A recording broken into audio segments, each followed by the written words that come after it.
YouTube's back from the shadows. I wanted to check out this new game. I thought it looked really interesting on the Steam Next Fest. There was a demo for it. It's upcoming, coming out in April. It's called Ruffy and the Riverside. If you're a fan of those old school N64 games, those 3D platformers, the Marios, the Crash Bandicoots, you're going to like this. I think it's pretty cool. Ruffy and the Riverside begins with you, Ruffy, falling with Sir Edler, a mole that's introducing you to the world, and Pip, your pet bee. As you are falling, the tutorial introduces you to a super interesting mechanic. You can pull from objects in the game and transform them into material of what other objects are made of. For example, in the tutorial, you take some vines that are hanging and transform the waterfall next to you into vines to climb back up. This leads you into the first area. This is an overworld. Think Peach's Castle in Mario 64, or even the overworld in Banjo-Kazooie. Classic 3D platformers. Right off the rip, you hear a soundtrack reminiscent of Banjo-Kazooie. At least it was to me. In this overworld, there are other world doors you can go in. Above each of these doors has the amount of stars you will find in each world, and also on the door is the number of stars you are required to have to open that door. This is similar to the wall paintings in Mario 64. We come to find there are also stars in the overworld as well. The gameplay loop is very reminiscent of the typical 3D platformers you think of and grew up with. Keep collecting stars until you unlock the next area. The character designs are something you will notice right away.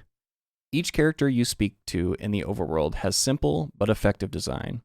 The only character design I didn't think was too impressive initially was Ruffy himself. I believe the main character design should stand out from other NPCs in the world.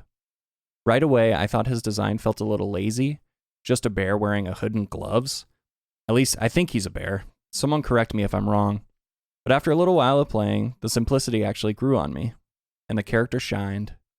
After doing a little research, I learned that a lot of the game was hand-drawn, or at least started off this way. Makes you respect the devs that much more. If you haven't noticed yet, graphically, this game looks similar to the Paper Mario style with a 2D protagonist in a 3D world. The colors are so bright and colorful, and the environments seem to have enough diversity in them to not make the game feel repetitive when collecting stars. I used a controller instead of mouse and keyboard, but the controls were very intuitive. The only thing that threw me off initially was the L1 button to sprint. After about 2 minutes of playing, I got accustomed to this. Other than this, the control responsiveness is so polished. I was expecting there to be a clunky controls.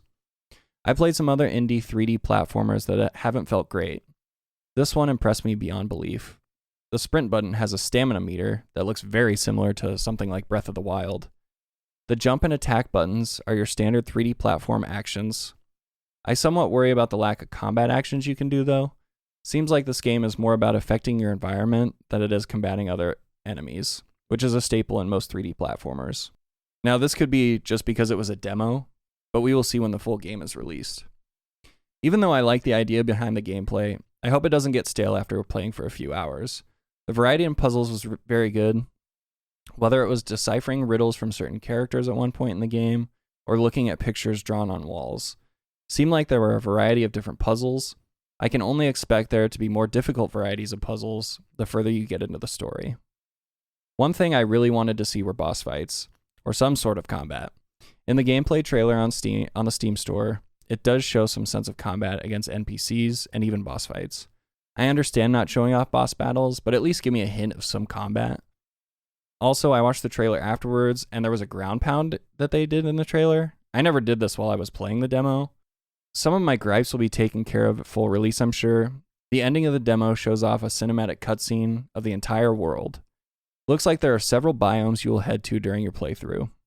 This game has me very excited for a new game in a genre that I have so much nostalgia and love for. Can't wait to see what this title can do. This game is set to release in April 2025, with Steam, Switch, PlayStation, and Xbox listed as available platforms. Thank you, Zocrate's Lab, for trying to do something different in a genre that hasn't been too inventive, especially in the indie scene, in many years. Good luck on your release.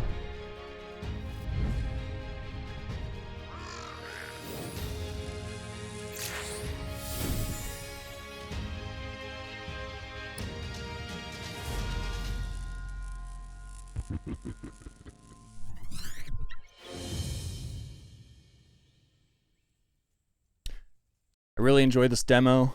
As you know, I'm a 90s kid. I love games like this. I just wanted to say thank you for watching if you made it this far. If not, I hate you. Just kidding. I love you. Hearts in the chat. And let me know what you guys think. If you think it's going to be a good game, enjoy. Peace.